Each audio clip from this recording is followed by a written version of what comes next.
আসসালামু আলাইকুম। আমন্ত্রণ বাংলা ভিশন সংবাদে আপনাদের সাথে আছি মামুন আব্দুল্লাহ। বাংলাদেশের পরিস্থিতি নিয়ে উদ্বেগ জানালেও অন্তর্বর্তীকালীন সরকারের প্রধান উপদেষ্টা ডক্টর মোহাম্মদ ইউনূসের উপর আস্থা রাখছেন ভারতীয় নোবেলজয়ী অর্থনীতিবিদ অমর্ত্য সেন। সম্প্রতি ভারতীয় সংবাদ মাধ্যম পিটিআইকে দেয়া এক সাক্ষাৎকারে বাংলাদেশের রাজনীতি, প্রধান উপদেষ্টা ডক্টর মোহাম্মদ ইউনূস, আওয়ামী লীগ ও বাংলাদেশ জামাত ইসলামীকে নিয়ে কথা বলেন তিনি। অমর্ত্য সেন বলেন, বাংলাদেশের বর্তমান পরিস্থিতি তাকে গভীরভাবে প্রভাবিত করছে এবং ভবিষ্যৎ নিয়েও চিন্তিত। তবে প্রধান উপদেষ্টার প্রসঙ্গ টেনে অমর্ত্য সেন বলেন, ডক্টর মোহাম্মদ ইউনূস একজন যোগ্য ও অসাধারণ মানুষ। ধর্মনিরপেক্ষতা ও বাংলাদেশের গণতন্ত্র নিয়ে তার বন্ধু ডক্টর ইউনূস শক্তিশালী বার্তা দিচ্ছেন। অমর্ত্য সেন বলেন, হঠাৎ করে কেউ ক্ষমতা এলে তার সামনে কিছু চ্যালেঞ্জ তৈরি হয়। প্রধান উপদেষ্টা সেসব চ্যালেঞ্জ খুব সহজেই অতিক্রম করতে পারবেন বলে বিশ্বাস এই ভারতীয় অর্থনীতিবিদের। আওয়ামী লীগ নিষিদ্ধের ব্যাপারে দ্বিমত প্রকাশ করেছেন তিনি। এছাড়া বাংলাদেশ ও ভারতের সংখ্যালঘুদের উপর কথিত হামলার ব্যাপারে উদ্বেগ জানান অমর্ত্য সেন। বাংলাদেশকে অস্থিতিশীল করার উদ্দেশ্যে পলাতক একটি দল সর্বাত্মক চেষ্টা করছে বলে অভিযোগ করেছেন অন্তর্বর্তী সরকারের প্রধান উপদেষ্টা ডক্টর মোহাম্মদ ইউনূস।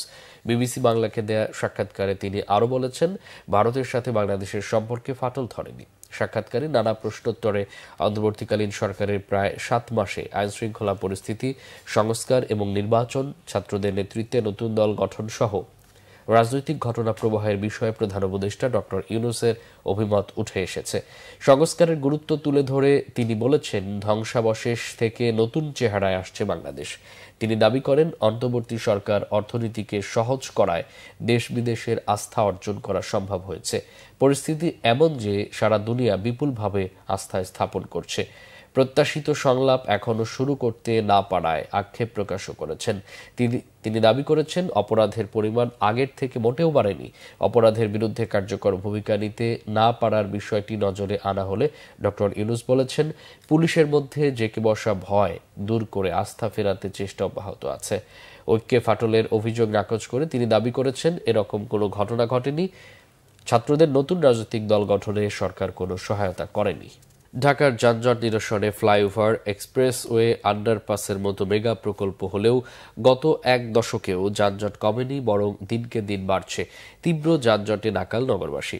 আওয়ামী লীগ অপরিকল্পিত আর পকেট ভারী করতেই এই ধরনের মেগা প্রকল্প বাস্তবায়ন করেছে মন্তব্য যোগাযোগবিদদের। ওবায়দুল্লাহ মামুনের প্রতিবেদন। দিনকে দিন ঢাকায় বাড়ছে তীব্র ট্রাফিক যানজট। কে কার আগে গন্তব্যে যাবেন, সড়কে নামলে যেন তার পাল্লা। মাথার উপর ফুটওভার ব্রিজ থাকলেও তা ব্যবহার করছেন না বেশিরভাগ পথচারী। চলন্ত গাড়ির সামনে দিয়ে যত্রতত্র রাস্তা পার হচ্ছেন যে যার মতো। যানজট সামাল দিতে ক্লান্ত ট্রাফিক বিভাগও। ঘন্টার পর ঘন্টা সড়কে বসে থাকতে হচ্ছে নগরবাসীকে। ট্রাফিক বিভাগ বলছে, আইন না মানার কারণেই সড়কে কমছে না যানজট। ট্রাফিকের কাজ করছে, জনগণ যদি আইনের প্রতি শ্রদ্ধাশীল না হয় তাহলে একাক পক্ষে সম্ভব না। রাজধানীর মগবাজার বাংলা মোটর ফ্লাইওভারের ইস্কাটন এলাকার দৃশ্য, যেখানে এসে নেমেছে ফ্লাইওভারের শেষাংশ। এখানে বছরের 12 মাসই লেগে থাকে তীব্র জ্যামের সারি। অথচ এ ধরনের ফ্লাইওভার, আন্ডারপাস করা হয়েছিল রাজধানীর যানজট নিরসনে। প্রতিটা ফ্লাইওভার যেখানে এসে নেমেছে সেখানে বিকল্প রাস্তা বা সড়ক প্রশস্ত না করায় যানজট কমছে না, বরং প্রতিটা উড়াল সড়কের মুখে লেগে থাকে দীর্ঘ জ্যাম। উন্নয়নের নাম করে এক এক জায়গায় এমন পরিস্থিতি সৃষ্টি করছে, যেদিকে যায় সেদিকেই যান। অতিরিক্ত রাস্তায় গাড়ি যেরকম, তারপরে ট্রাফিক আইন অমান্য করা, এরপরে সিগন্যাল বিভিন্ন জায়গায় গন্ডগোল কন্টিনিউ লাগেই আছে। কিন্তু এসব প্রকল্প ছিল অদূরদর্শী, অপরিকল্পিত আর অর্থলোপাটের মেগা প্রজেক্ট, মন্তব্য বিশ্লেষকদের। তারা বলছেন, নগরবাসীর যানজট নিরসন নয়, দেশের অর্থলোপাটের জন্য এ ধরনের প্রকল্প বাস্তবায়ন করেছিল আওয়ামী লীগ।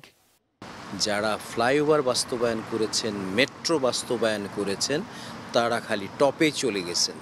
নিচের যেই কাজগুলিকে করে আসলে পরে আজকে একটা দৃশ্যমান পরিবর্তন দেখা যেত, কারণ বিনিয়োগ তো কম হয় না। টাকার অঙ্কে বলি অথবা প্রজেক্টের সংখ্যাগত দিক থেকেও যদি বলি, অনেক হয়েছে, কিন্তু যেহেতু এগুলি সমন্বিতভাবে হয়নি, জনগণের পয়সা দিয়ে এই বাস্তবায়ন করার পর বিশেষ করে ফ্লাইওভারগুলি এগুলি কাউন্টার প্রোডাক্টিভ হয়েছে।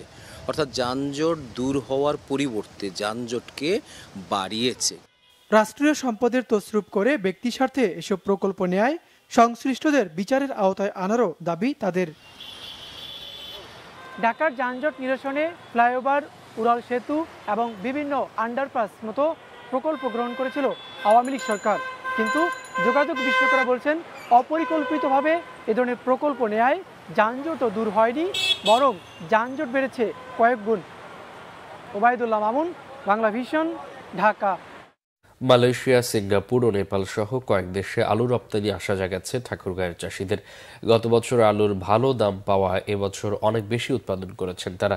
সংরক্ষণ ও দাম পাওয়া নিয়ে হতাশার পর এখন কিছুটা স্বস্তিতে কৃষক।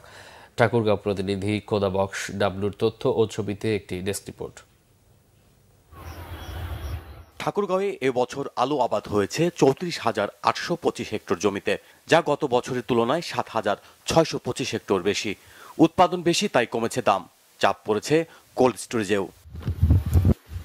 1 একর জমিতে কৃষকের আলু উৎপাদনের খরচ 1,50,000 থেকে 60,000 টাকা, কেজি প্রতি খরচ 18 থেকে 20 টাকা। বাজারে আলুর দাম উৎপাদন খরচের চেয়েও কম, লোকসানে হতাশ হয়ে পড়ে কৃষক। তবে আলু রপ্তানি স্বস্তি এনে দিয়েছে তাদের। আমার স্বামীর পাশাপাশি আমিও পরিশ্রম করি, বাইরের দেশে আলুগুলো যাচ্ছে, ওরাও পাচ্ছে, আমরা উন্নতি পাচ্ছি। বাইরের দেশে আলু যাওয়ার কারণে আমাদের অনেকটা দাম পাচ্ছি। বাইরে যদি না যাইতো আলু আরো খুব অবনতির দিকে যাইতো। বাইরে কিছু আলু যায়, উন্নতি হচ্ছে ইনশাল্লাহ। আর সরকার যেন সেই পদক্ষেপটা নেয়, আরো কিছু ভালো আলু বাইরে যায়। আলু বেশি চাষ হওয়ার কারণে আমরা একটু খুব চিন্তিতের মধ্যে আছি।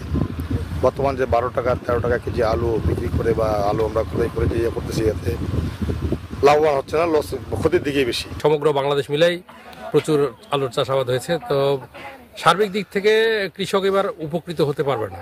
ক্ষতি ঠেকাতে আলু চাষিদের পাশে থাকার আশ্বাস কৃষি বিভাগের। এখন এই মুহূর্তে আলুর দাম কম, সেই জায়গায় অ্যাগ্রোটেক নামক যে প্রতিষ্ঠান সেটি এগিয়ে এসেছে আলু রপ্তানির জন্য, এবং আমরা ইতিমধ্যেই ঠাকুরগাঁও জেলা থেকে মালয়েশিয়া এবং নেপালে প্রায় সদর উপজেলা থেকে 150 মেট্রিক টন আলু রপ্তানি করতে সক্ষম হয়েছে।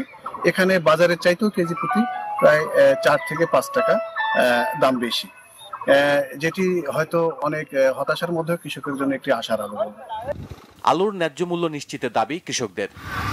Bangla vision news desk. এই ছিল এখনকার মতো। পরে সংবাদ বেলা 12টায় দেখার আমন্ত্রণ রইল। এছাড়া বাংলা ভিশন সংবাদ ও সংবাদ সংশ্লিষ্ট অনুষ্ঠান দেখতে ভিজিট করুন www.bvnews24.com ও facebook.com/banglavisionnews এবং সাবস্ক্রাইব করুন youtube.com/banglavisionnews। এতক্ষণ সাথে থাকায় অসংখ্য ধন্যবাদ।